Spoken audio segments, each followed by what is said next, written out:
Hello, and welcome to Cold, Dark, Wet and Bloody.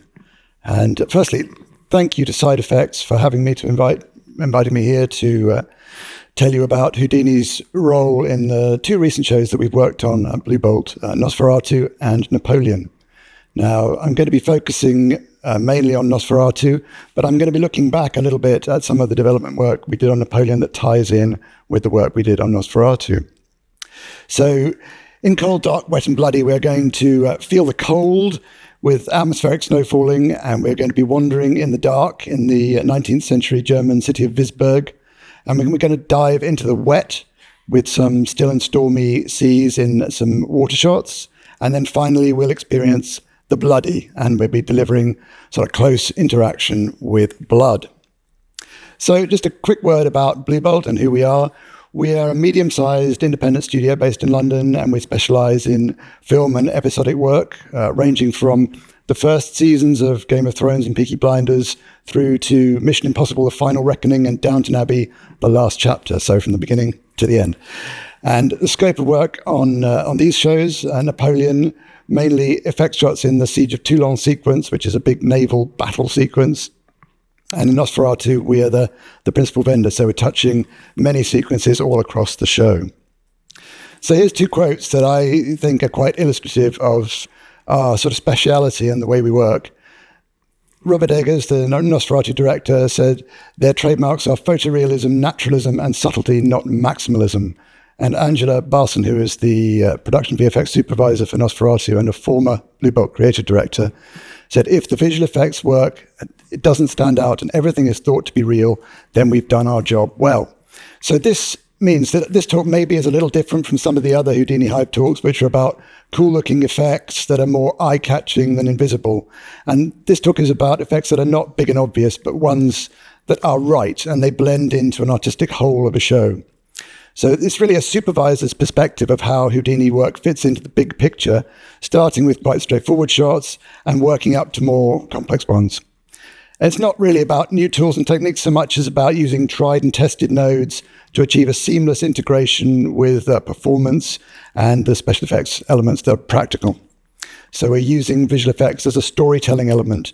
And in a way, it's most effective if you don't think about it and you don't notice it.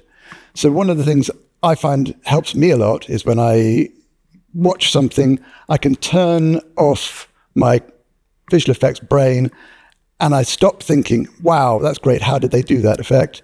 And I'm just immersed in the show, in the narrative, in that particular frame. So this slide, well, it's a very bright slide, is a very nostalgic slide for me. So it takes me back 24 years ago when I first went to a Houdini talk, a little bit like this in London.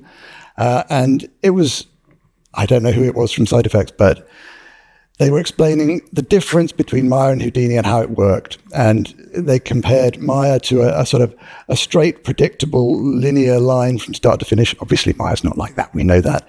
But Houdini has this sort of slow burn gestation curve that for a long time it looks like there's not so much to see, and then suddenly in the end there's this little acceleration turning into a big acceleration, and it goes past the 100%, just a little bit beyond that.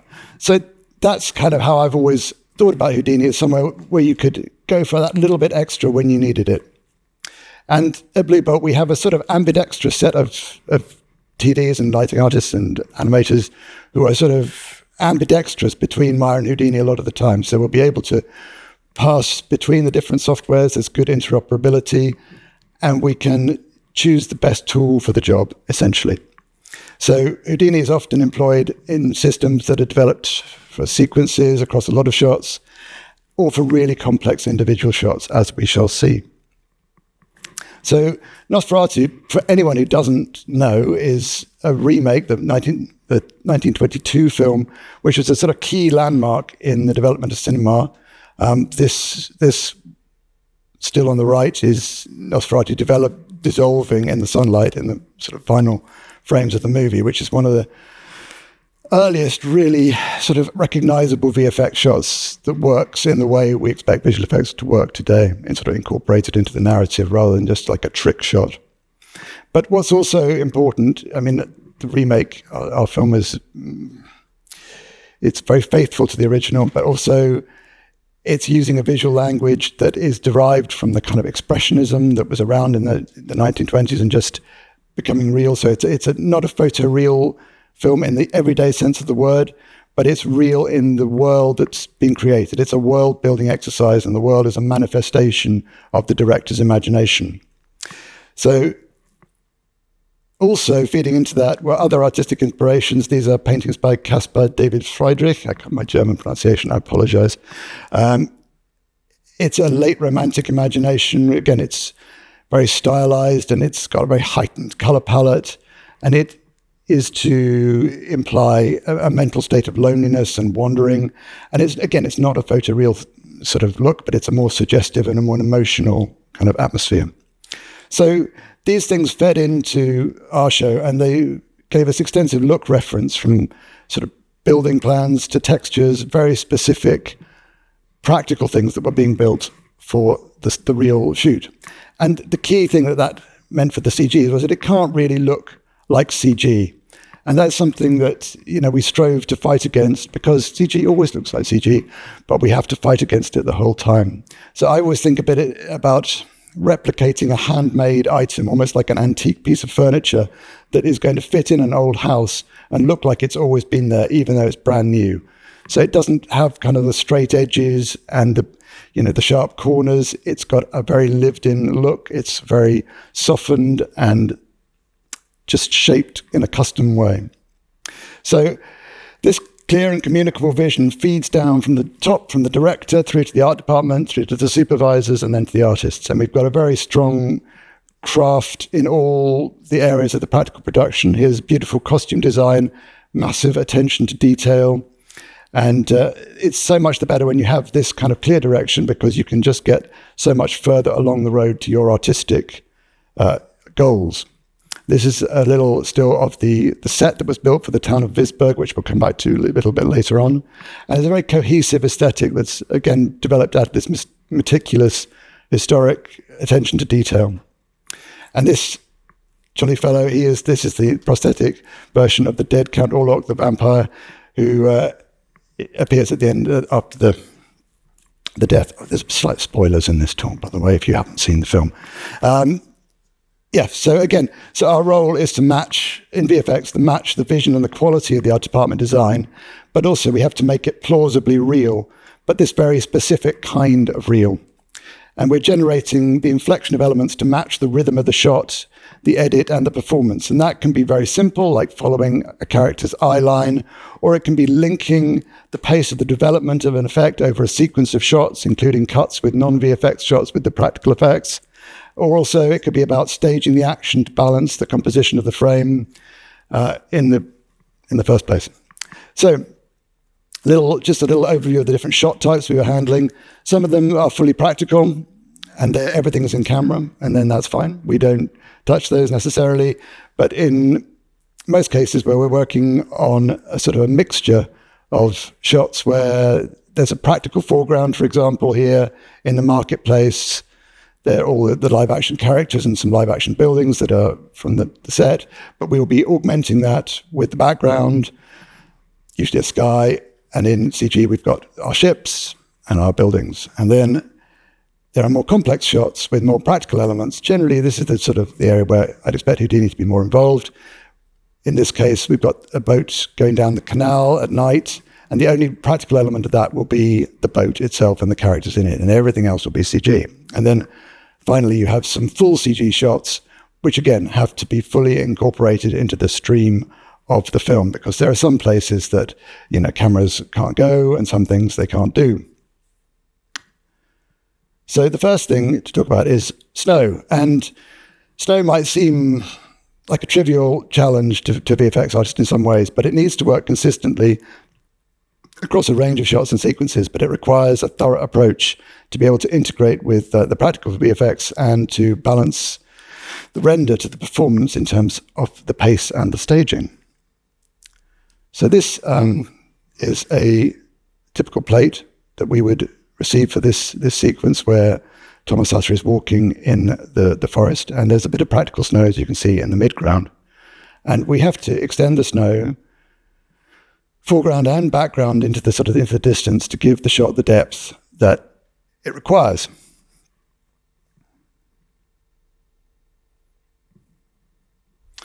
And then here we see perhaps some of the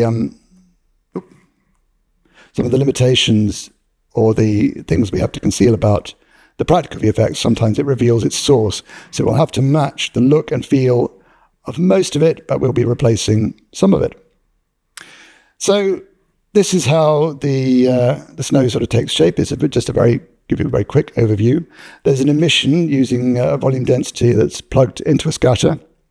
And then, because we're always very responsible artists in terms of memory and that sort of thing, we frost and culling all our simulations. So there's a kill box where particles die outside of the camera bounds, and this is sort of the visualization of the camera bounds. And then that's the resulting scatter, which is the sort of basic particles. And then we have wind velocity that's affecting them in X and Z for horizontal wind, and then the gravity strength is in Y, helping them fall quite slowly. And just because of the strength of the gravity, sometimes we have to control the frequency of the noise to give a nice feeling of them being disturbed by the wind.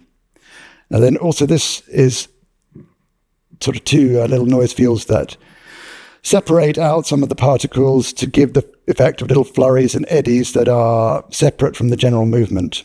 Internally, there's a bit of a noise running on the points, so that occasionally some of these points will stop obeying the wind and the gravity at the main sim and instead be driven for a short while by this stronger, tighter noise before returning to the general flow. And then the result has some instanced geometry on it with some goal spin speed, which is a kind of multiplier or on the target, on the spin rate of the flakes. And then there are some other parameters for the drag on the points, giving it a greater drag on one axis than the others to give it a little interesting spin so that they're not falling in a completely linear way. So that all needs to be very subtle so as not to have too strong an effect that overpowers the noise of the wind. And this is the final result of the foreground snow as it's falling gently. So to give that a little bit of an example in a more complex shot, this is a shot where, again, we see mid-ground practical snow falling against blue screen, but we're extending it foreground and background and creating a CG environment as well. It's a monastery. It's one of these very elaborate painted monasteries that I think this one was based on one in Romania where the camera crew couldn't actually visit for real. So we rebuilt it in CG. And then this is a guardhouse that's sort of on the edge of the encampment. And then I've got three layers of snow here.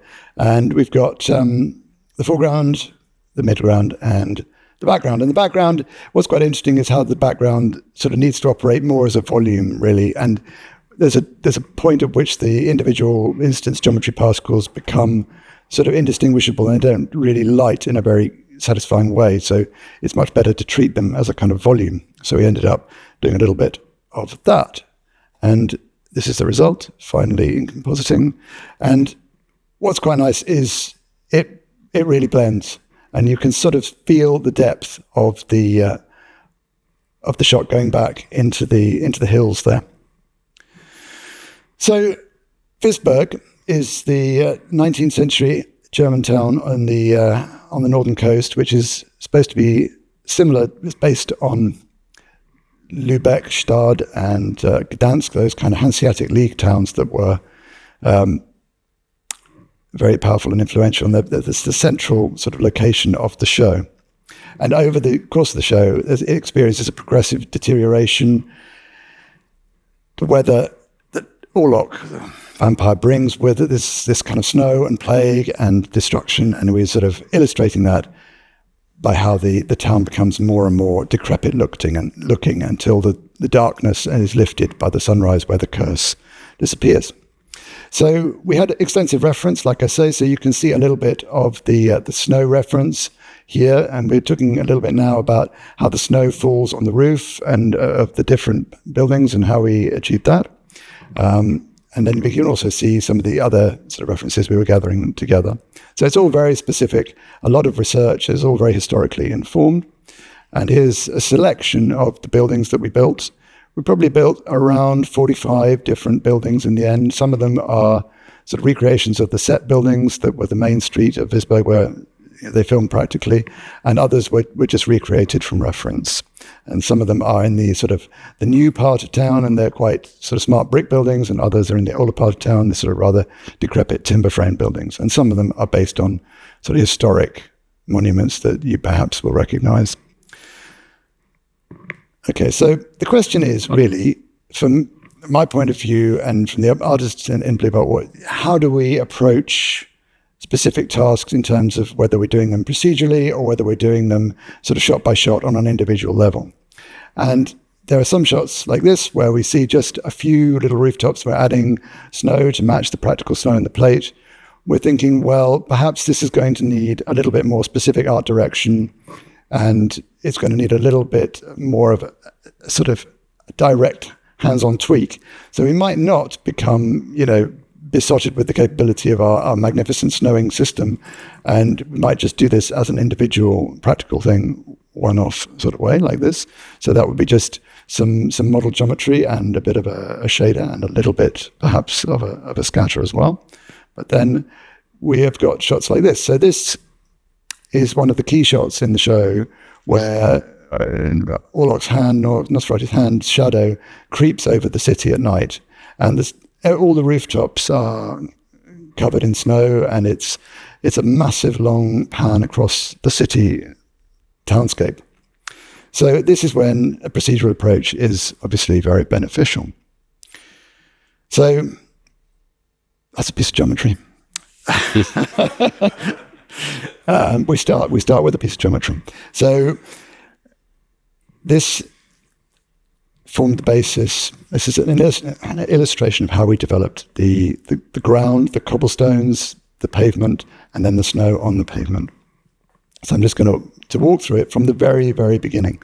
So we have a base mesh, and we identify the edges for different areas of treatment. So the sidewalks, the pavements, as it were, and the central cobblestones in the middle of the road, again, matching partly to what they built on set, but also looking at the historical reference. And so we treat these areas sort of differently. And on the sidewalk areas, we've sort of divided and use a divide and bevel in a for each loop with expressions to size and offset, fit them all together. And then we use good old copied points and merge them together. And then this one will be the cobbles down the center of the road.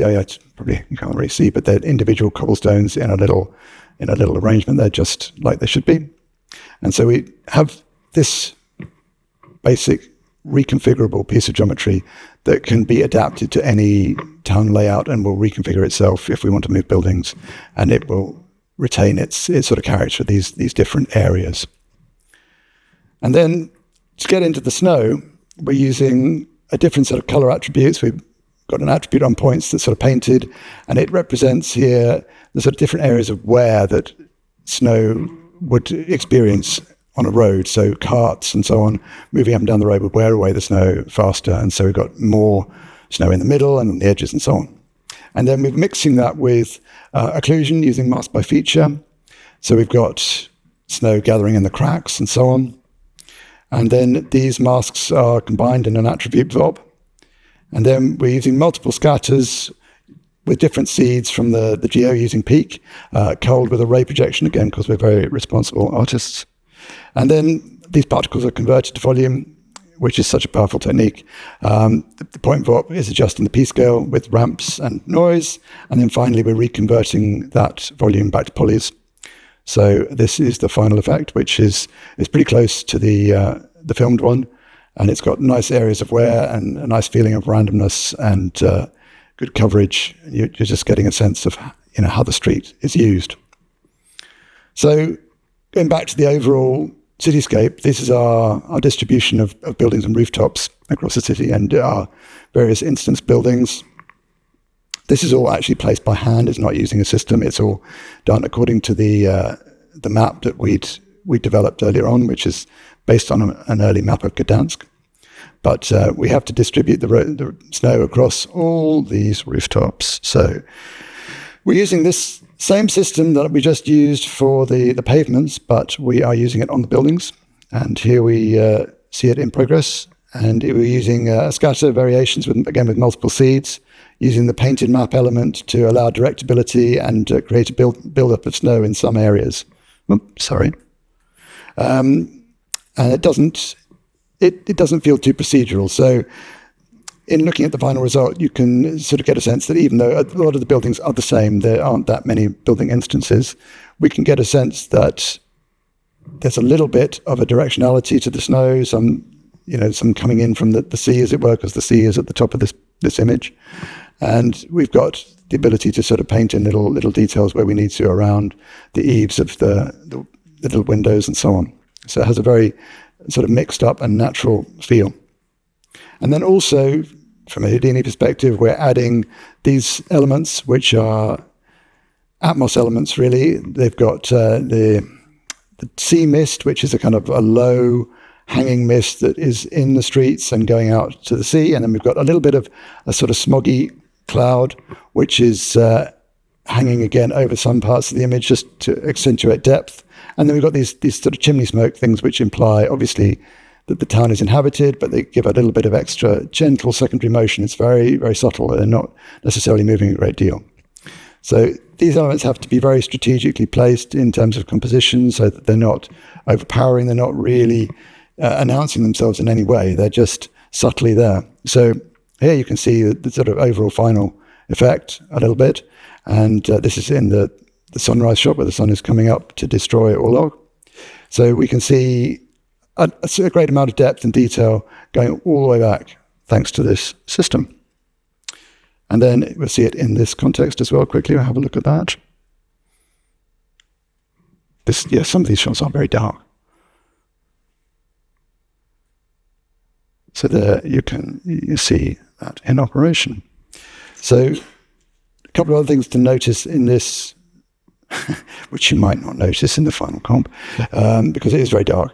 But we have added variations to all of the buildings in terms of these little awnings here and the little window boxes that are outside some of the windows. Again, using Houdini to have a distributed system with locators on the various windows and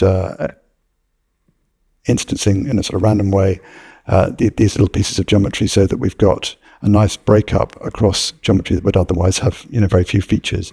And those little things are what gives it believability and makes it feel inhabited. And finally, also in this sequence, we're looking at some of the waterways. So we've got some little barges and rowing boats here on the canal part of the city, and then we've got out to sea some of our ships. So that's a cue to talk about ships.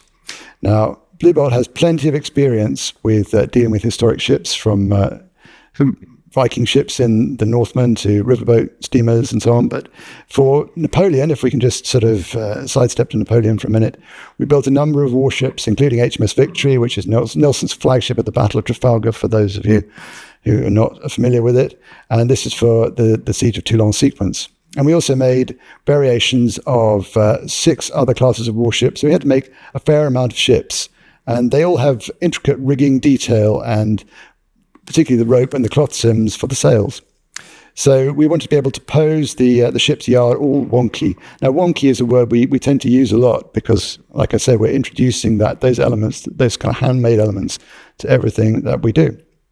And then that's just in the normal pose, but then it had to allow for the sailing, the normal animation, and then for destruction as well. So in some ways, this process is very similar to a character groom. We built a system that was a collaboration between Maya and modeling and Houdini and the effects rigging. So ultimately, the Houdini scene was set up to run in Python from a shell script that was provided for the Maya artists. So the Maya artists could generate and iterate models very quickly, do variations of the same model, and that was just a system that's completely automated and seamless. It could also have worked as a Houdini engine asset, but we used the Python method. So in Maya, the rigging is generated as a series of linear curves, which is then cut into segments for the placement of these block geometries. And then there are 2 or 3 point connections depending on the layout of the rope, whether it's a V or a Y rope. It's 2 or 3 point connections, basically. And then the model then has guide curves for the connection point of the ropes and the knotted connections, and attributes are added to the curves to control the thickness, the sag, and the style of the ropes and blocks. So then the curves are resampled across the whole length of the curve, from the top to the bottom, including all the blocks, with an overall parabolic curve, and then that's computed to the approximate shape of the sagged rope with using vellum hair.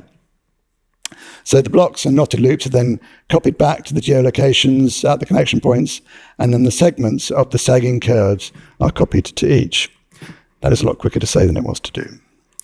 Okay, so then this is kind of how the result looks when it's exported back as a series of curves to Maya. And then much of the network in Houdini falls into the category of error checking. So making sure there's enough space on the rope for all the geometry once it's been sagged, and then modifying the distance or removing the geo attribute if that's not the case. And then making sure that the geometry style attribute is copied onto the cut segment at the correct end. So obviously it's a very directional process. And then checking the order of the curves and the direction. And then making sure that transforms are all correctly oriented as well. So it's procedural, but it's also, there is manual stuff involved. So here's the final result. And that's the sort of neutral beauty rig of the asset, which can be exported back for animation. And then the simulated rigging and the destruction could then be made with vellum hair and constraints. So just again, to look at the sort of source material that we're sometimes dealing with, the creative reference is these 18th century paintings of the Battle of Toulon with ships on fire, with red skies, obviously pre-photographic, and sort of painterly. And painterly is a word, like photoreal, it's completely inadequate and it's misused. But what does it mean in a VFX context? Well, in our context, it's sort of good and bad, because if people say it's painterly, it sometimes means it doesn't look photoreal. But sometimes also it can mean that you're staging a shot in an appropriate way to our sort of historical mind image of what the 18th century, for example, looked like. So we're mixing up the photoreal approach and this kind of historical painterly approach. Okay, so this is a shot. We'll just have a quick look at that. So we're modernizing the old pre-photographic images, and you can see part of the deal with that is that the rigging and the handmade feel of it is really, it's there, it's subtle, you don't necessarily see it, but you feel it. And that sort of posing of the rigging is very critical in this shot. And again, for effects, what was quite interesting was that obviously these shots are very monochromatic with the night sky until the fire comes up to illuminate it. So the effects and lighting disciplines needed to work very closely hand in hand, because the effects are illuminating the scene. So that often I find that looking at a flip book or whatever of a simulation does not tell you how it's going to light. And that's sometimes very important to be aware of that and take that into account. And also, things are happening off screen sometimes. So this little flash of an explosion, again, it's sometimes quite good to have these things happening off screen as well to give that immersive feel. And also, of course, pre-roll matters. So, if you've got something happening before an effect appears on screen, it might appear in a shadow, or it might appear in a bit of secondary lighting. That's also an important thing to take into account. So this is another battle shot. Well, come on. So this is using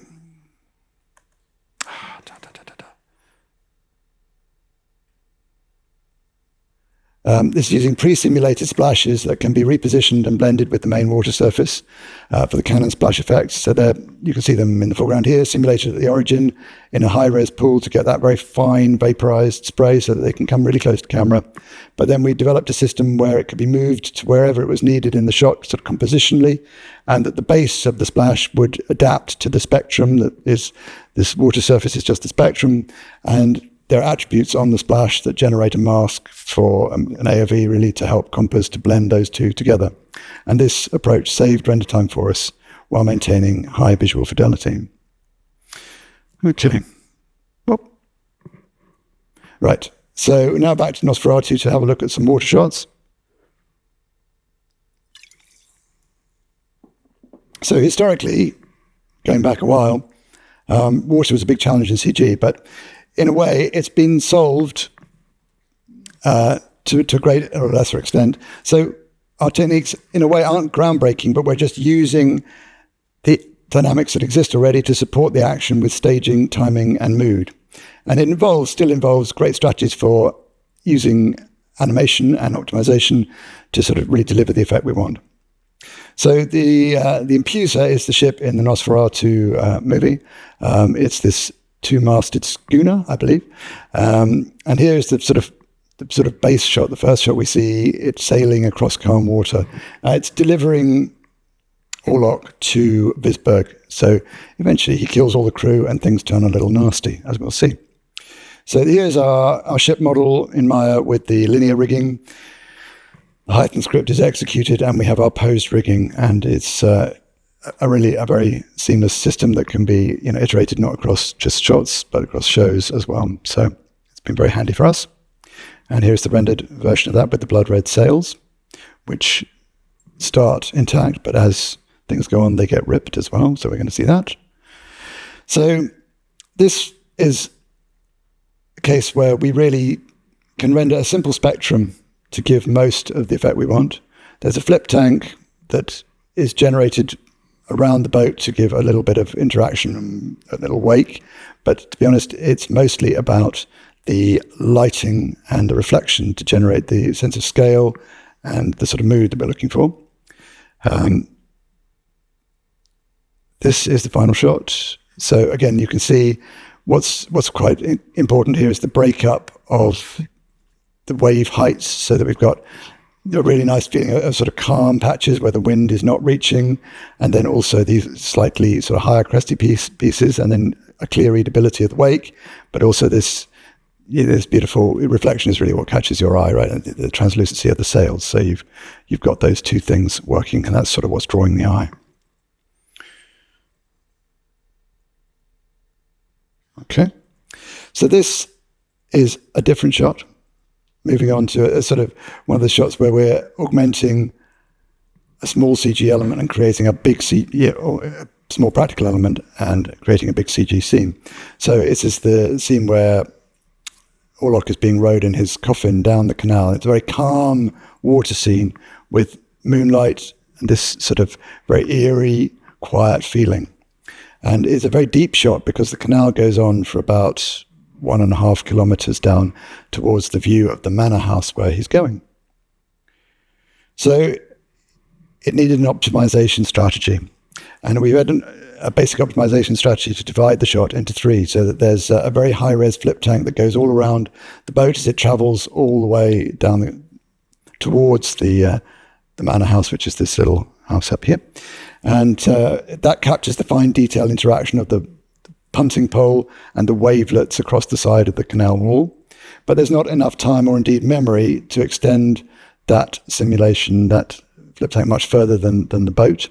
So we have a secondary one, which is a VDB sim of a wider pool, which is simulated at a lower resolution and then up-resed to the same resolution as the first one. And that's obviously cheaper than simulating the whole thing at a high resolution. And then it uses an expression from the bounding box of the smaller one, so we can mix the two VDBs together. And then the third VDB is a simple box that's converted to the same resolution and not simulated at all. And then they're combined together into one thing, which is rendered in a single render pass. And then that looks like this.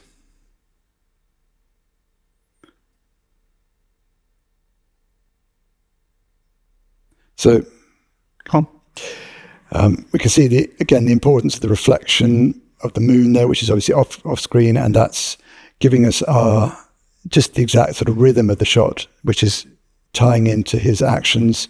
And what I was worried about when this shot came up was the boat is not on water that they filmed, it's on a sort of rocker, and we didn't really want to have to reanimate the boat. But because the sim ties in so beautifully with his action, you don't really question the way that the boat is sitting on the water and the actual fact that it's sort of floating along gently. Okay. So another shot that was quite interesting to talk about in terms of water simulation was this one, which was supposed to be a simple shot that was a sort of river that flows outside the castle, looking down. And it grew. I think this was our first idea of it, but it was generally thought that wasn't exciting enough. So we did a bunch of other variations of that. So they were more sort of fast and furious, felt more exciting, a bit more noticeable. You can see, I went through different speeds and different wave heights to just give the right sense of scale and depth for the overall shot. And then we added some white water as well. And so what's interesting about this is the optimization technique. Obviously, we could use a kill box because the camera movement on this shot was quite limited. So particles, as they pass off screen to the left, obviously just dying. But that wasn't quite enough. So that there was quite a clever optimization that I think worked well. We got the main velocity once it was decided on. We felt we got enough energy into the main speed of the water. We ran a low-res simulation on it, and we took the last frame of that and froze it, and then we could use that as a scatter points as the beginning of the high-res sim, and then use the velocity from the low-res sim to drive it. And there still required some time for the pre-roll, but not nearly as much. The little pre-roll was to just allow the sort of the blockiness of the low-res sim to break up and just become, more detailed. But that was quite helpful. So quickly on to one of the big challenging full CG shots of the Impuser, the schooner, drifting now without any crew. The crew are all dead, all sitting in the coffin, and he's drawing himself magnetically towards Visberg. It's at night. It's a storm, and it has to sit in with the mood and the look of the sequence. And it has to match a very specific pre-shoot previs that we did. Heavy atmos, but still the sense that he's going into the town. So we want the town to be readable through all the gloom and the rain and so on. And the waves generating the height and the feeling of the storm and the speed and the actual sort of physical intention of the ship going towards the town rather than just drifting. So one of the first things we had to do was to, if we look at this is our pre-shoot previs up here. Which is great, but we didn't obviously simulate anything for that. So we just have to understand, get a spectrum working to look and see how the scale of the waves and the sort of look of them are working together. So this is a very early example. You can see there's no real feeling of direction in the water. It doesn't feel really stormy or energetic in that way. But we're taking the previous timing of the boat and assessing the speed of the wind and the size of the waves and using an animation workflow that's informed by the previs and is going to have to adapt to the sim. So obviously the boat at the moment doesn't really feel like it's quite working in the terms of the waves and so on. And so also that the waves have to travel inland because, the waves have to travel inland. So that isn't necessarily the most dramatic thing in terms of if you want crashing waves across the bows and lots of spray and so on. But we have to, just in terms of the direction he has to travel, it has to go inland. So here we are developing the animation, and the whole show has become much faster, more energetic, rather than a sort of dreamlike. And that helps to sort of dispel that sense of it drifting and give it a bit more purpose. And we've got now a sort of base wind parameter, which drives the spectrum and the boat. And then in Houdini, we've set up a system to interpolate between the previous animation, which you can kind of see in the sort of gray shadow here, and the animation is more driven by the simulation. So we've got a little system which has got locators at all four corners of the boat, which is blended with the original movement using a particle simulation. And so we can adjust how upright the boat is and how it sits in the water and so on.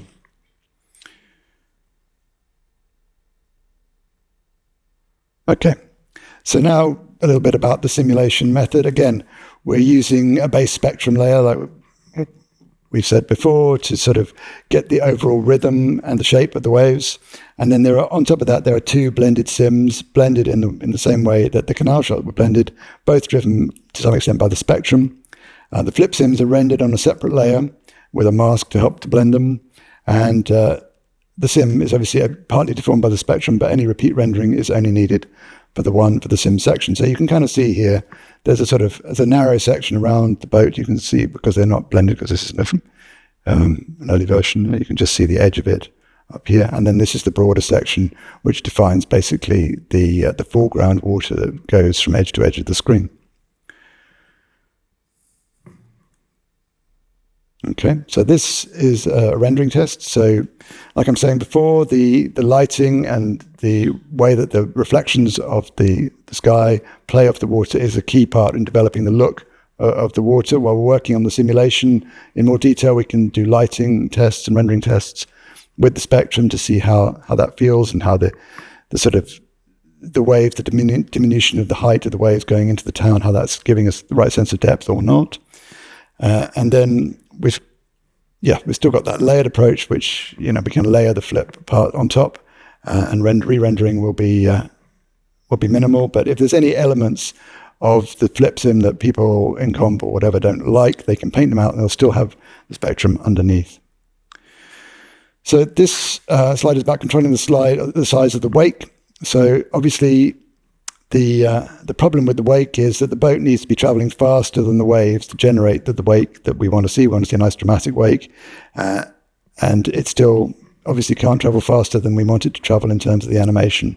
So there's a balance there to be struck.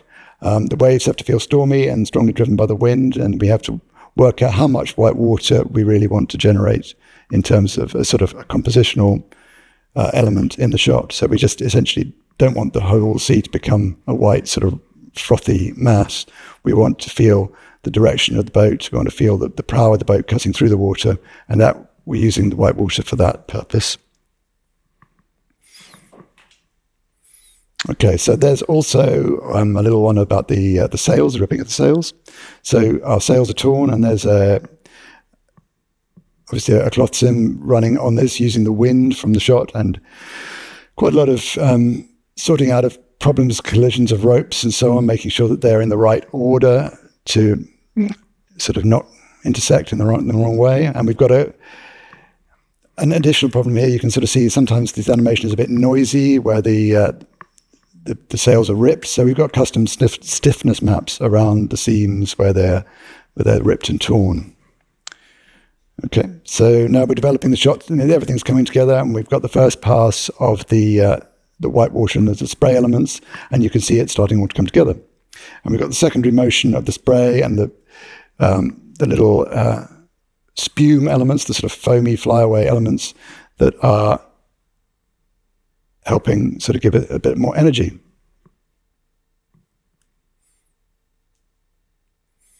Okay, so now we've got a next step of this, and we've got these secondary smoke fields that are adding extra motion to those spray elements. Okay, so let's just look at some of the secondary elements that, again, you might not see in the comp, which is quite interesting to see them all together individually, I think. So we've got secondary emission of the rain on the surface of the water, where points are colliding with the spectrum with a simple emission, and they're rendered, they read a disturbance on the surface of the water. It's just simply 5 or 6 particles for each emission mixed up with gravity. And then we've got this, which is was a happy accident. We've got some water that's slushing across the deck through the scuppers, if you know your nautical terminology. So we have a hidden water source that's added to replicate what this original happy accident, where I think some of the collision mesh wasn't properly closed in the first instance, and we just liked the fact that there was water slushing across the deck. So we've got this secondary emission of that. And then we've got this is very hard to see on the final comp, but we've got these splashes of water, the rain passing through the tears in the sails, which is a separate emitter that spits particles where the sail flaps based on the velocity of the sail. And when it flaps and stops suddenly, there's an emission. And there's also, for the very sharp-eyed, I don't know if you can really see that, it's quite dark, isn't it? But there's a little bit of rain coming off. Well, I don't know if we can see it. I think even then you can't see it. I'm just telling you, you're going to have to believe it's there. There's a little bit of particle action coming off the ropes as well as they're sort of going in and out.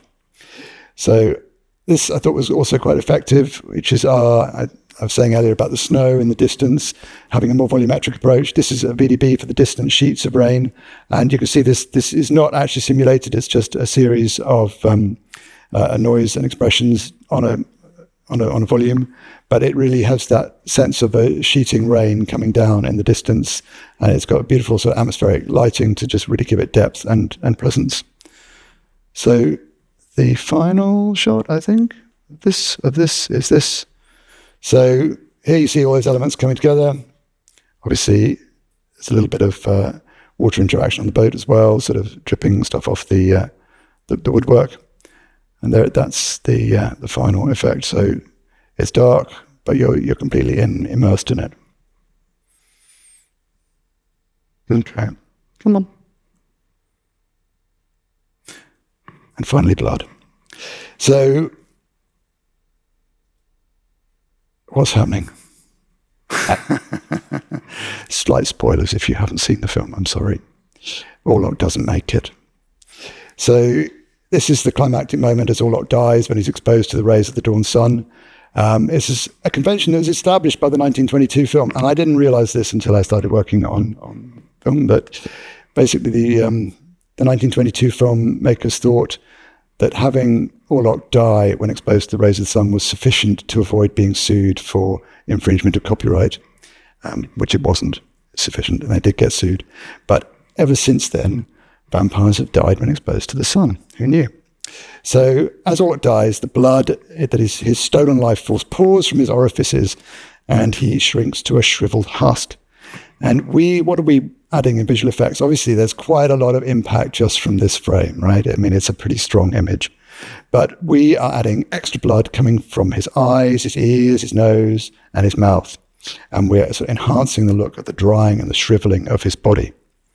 And there's obviously a very strong practical look of this blood.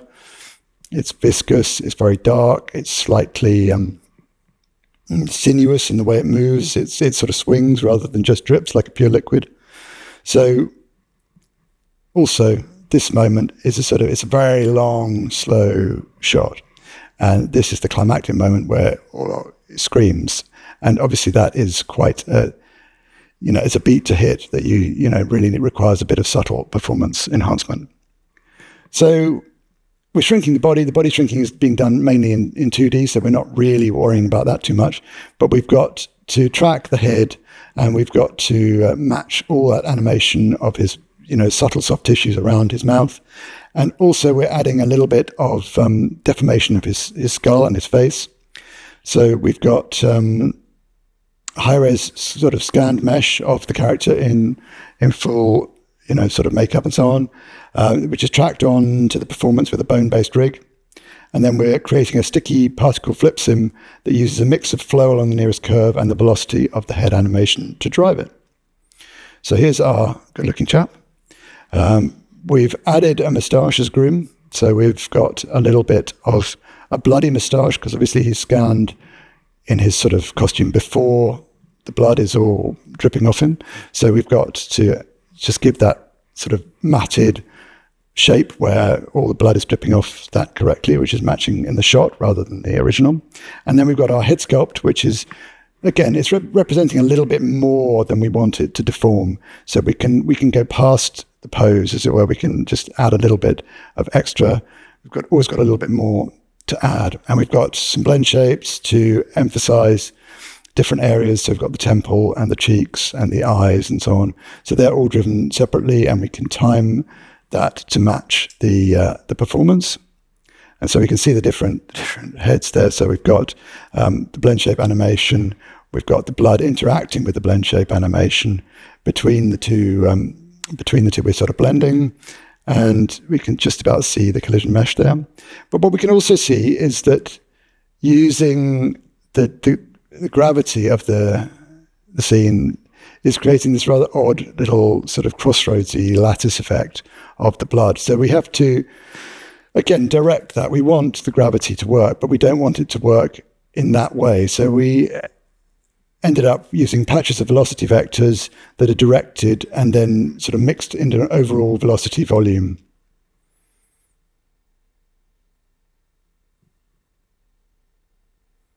Okay, so here we sort of see a bit more different source points added. You can see blood coming out of the nose, running across the moustache.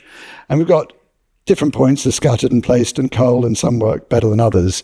So these points were vectored across the face surface by the velocity volume that's artistically deformed for the paths that we felt worked the best. And the drips coming off the ends are created by points that reach the end of the curves, and they act as a secondary emitter for the drips. And there's a surface tension that's emitted from the particles reaching the end of the flow curves. And then that's made into a sort of general renderable blobby blood mesh. And the thing about blood is that it doesn't always look like blood, so it always oscillates between tomato sauce and chocolate sauce, but it's a question of developing the right kind of shader. And again, what's really important is the sort of thickness and the roundness of those streams, so that they have the right kind of meniscus shape to get the right subsurface scattering, the right speculars, and so on. And then I've got a bit of a close-up here. It's gruesome. After you watch this scene sort of 30, 40 times in dailies, it's just kind of familiar, but it is still quite gruesome. So we've got the bulging beads of blood that are created using the final frame accumulation mixed up with the emission. And we've got, just subtle things happening, like the blood is just going over, it's got a little thickness as it goes over the edge of the eyelids, little things like that, and the sort of pulsing feel, so there's a feel of continual emission as the heart pumps out more blood each time. And those little subtle things are sort of defined by the speculars. Really, again, it's something you absorb, you read it, you don't see it, because everything else is so strong and so much happening, but you feel those little things going on, and that's what we're after. 2 minutes. I've got a show reel, it's 2 minutes. That's good, isn't it? So this is the final version of this shot, but I think time is running against us. So we'll have a little look. I don't think the shot is on the show reel, so you can at least see this shot in the final, and you see all that beautiful interaction with the cheeks and so on. Okay, I think that's my last main slide. Here's the show reel. Thank you.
So thank you very much. A quick plug for our Blue Bolt stall in the marketplace tomorrow. I think tomorrow morning we're going to be there.